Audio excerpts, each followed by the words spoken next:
Thanks for hearing from my channel. Please like, subscribe and support us if you feel interested. Empowerment Arc Chapter 11 Evolving Monsters. The wolves are showing no intentions to move.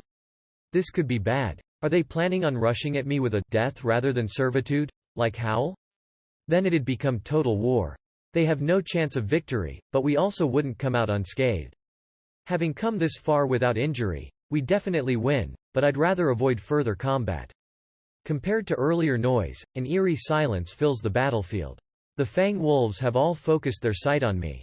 I slowly began to move. I don't know how they'll react to what I'm about to do, but this is at least necessary for them to recognize the death of their leader. I approached the leader's corpse. No one moved to stop me. Nearby wolves took a step back. And then, I devoured the wolf leader using predation. That much is the right of the victor.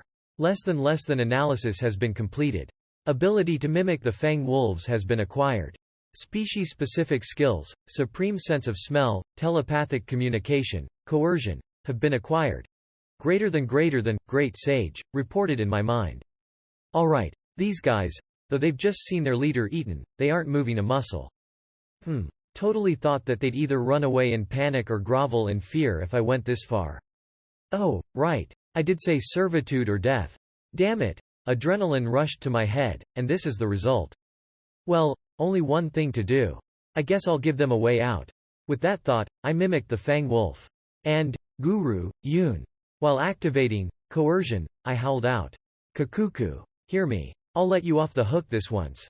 Those who would not obey, leave now. So I declared to the wolves. With this, even these mutts should have the courage to run. Or so I thought, we as one, shall follow you. They responded and knelt before me. Though honestly, they really looked just like a bunch of tired, sleepy dogs. In any case, they seemed to have chosen servitude. So, when they were motionless they were busy discussing this? And with that, the battle of the goblin village had concluded. Or so I'd like to say, but it wasn't over yet. What came after reconciliation and repairs was far harder than the fight itself. Who the hell ordered this house to be destroyed, and the like, what to do next? And, what to use for the goblins' beds? And, who'll walk the dogs? Though many of them had died, there are still about 80 remaining. About that, well, let's just say the day is done. Leave all the thinking for tomorrow. Thus for now, I ordered the dogs to stand by, and went to rest by the goblins' bonfire. Thus came morning. I thought all night, and finally came up with, make the goblins look after the Fang wolves. Plan. The Goblin Fighting Force number 74 members. No casualties from the battle. There were some scratches, but that's the extent of their injuries. Of the dogs, 81 remain. There were many injured, but with immediate treatment, they have begun recovery. Even without further meddling, they'll heal nicely. That's how potent their recovery ability is. After waking up, I had the goblins line up. The kids and elderly wanted to sneak a peek, but with no houses around, they really stood out. The village chief was waiting by my side. He seems to intend to take care of me, which is nice and all.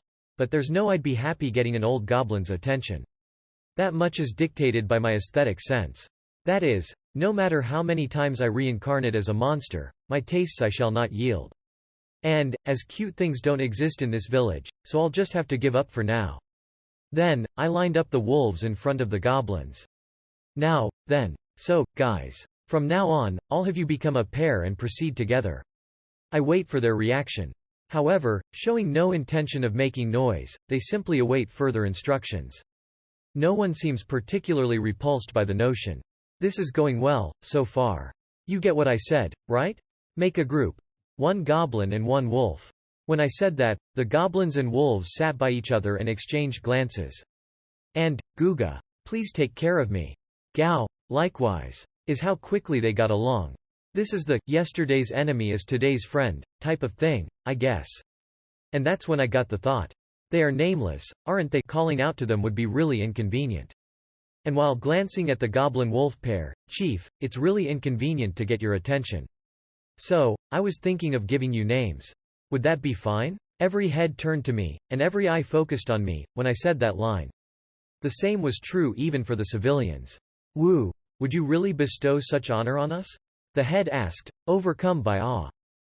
What's with this excitement? Ah, yeah. If it's okay with you, I was planning on giving you names. The moment I finished the sentence, as if they were all holding their breath, the goblins shouted for joy. What's up with them? The situation is basically, great XCIT meant. If they wanted names this much, they should have just come up with ones. That's how carefree I was then. Let's start with the chief. First, I asked for his son's name.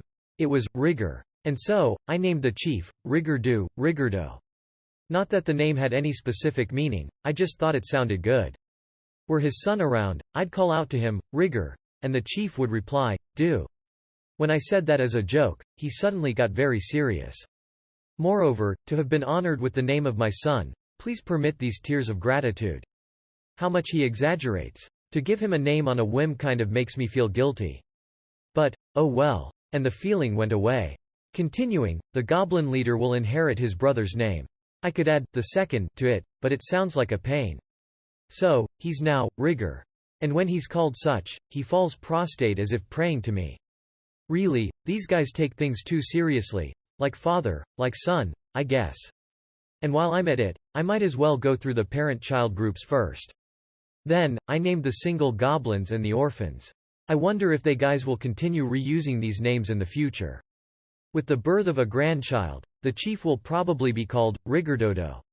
And with a great-grandchild, the infant will be called, Rigor, and the chief, Rigordodo. Seriously? Is what would be appropriate to say, then, but, oh well.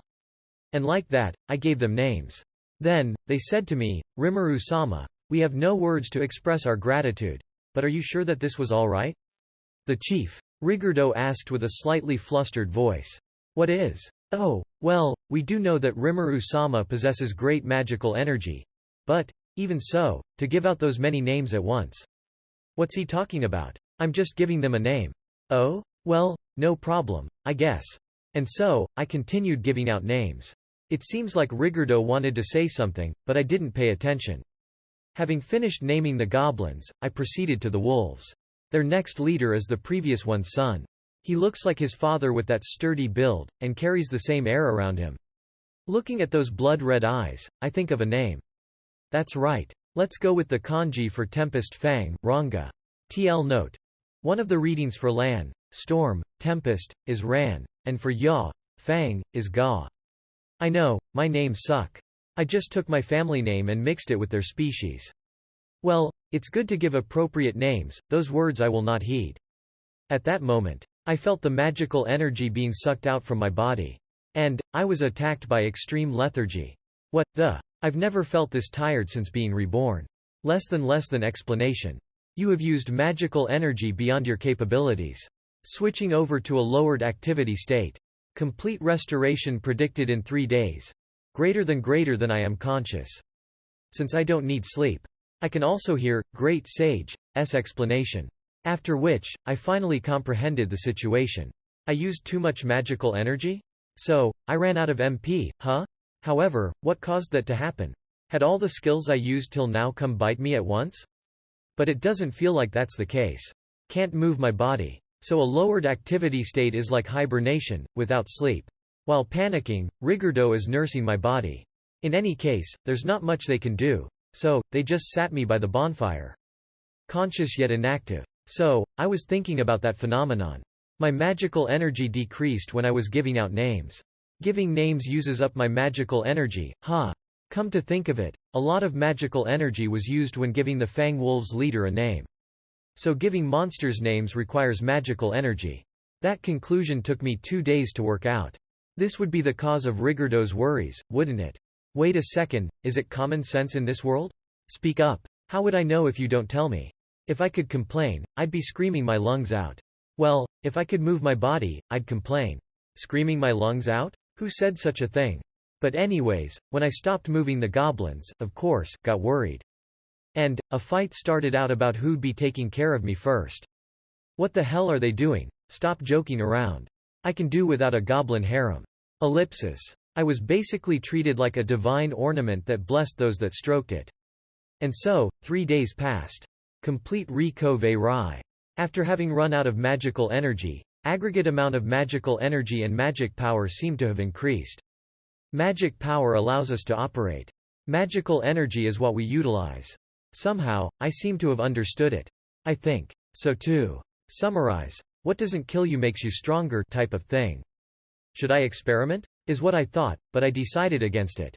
I don't see a particular reason to do it, and dying during the experiment would be sad. For you see, I have already crossed that line. If you let down your guard, you die, so I learned. Now, then. Having noticed that I had awoken, the goblins immediately gathered. The Fang wolves, too, entered the village. That being good and all, but, what's up with this? You guys, you're huge. Yes. Goblins are normally 150 centimeters tall. However, there are at least 180 now. TL note. From about 5 feet to 6 feet. The guy in front of me is over 2 meters tall. 6.5 feet. The Fang wolves, as well. Their olive-brown fur has turned jet black, giving off a charming shine. Furthermore, they are now 3 meters in length, about 10 feet. Last I saw they were at most, 6.5 feet. And, silently walking over here, giving out a strange aura, was a 5-meter-long wolf, 16 feet. Damn, that's scary. And, my master. Your recovery fills me with endless joy. He fluently said. That can't be. Rongo, right? What the hell happened here these days? While I was at a loss, the monsters filled the forest with a roar of delight. Status name. Rimuru Tempest species. Slime divine protection. The Storm Crest titles. One who commands monsters magic. None skills. Unique skill, Great Sage. Unique skill, Predator. Slime-specific skills, Dissolve, Absorb, Regenerate. Extra skill, Water manipulation. Extra skill, Magic perception. Acquired skills. Black Serpent, Heat detection, Noxious breath. Centipede, Paralysis breath. Spider, Sticky thread, Steel threat. Bat, Ultrasound waves. Lizard, Body armor. Wolf, Supreme sense of smell, Telepathic communication. Coercion, Resistances. Thermal fluctuation resistance X. Physical attack resistance. Pain resistance. Electricity resistance, Paralysis resistance. Thanks for hearing from my channel. Please like, subscribe and support us if you feel interested.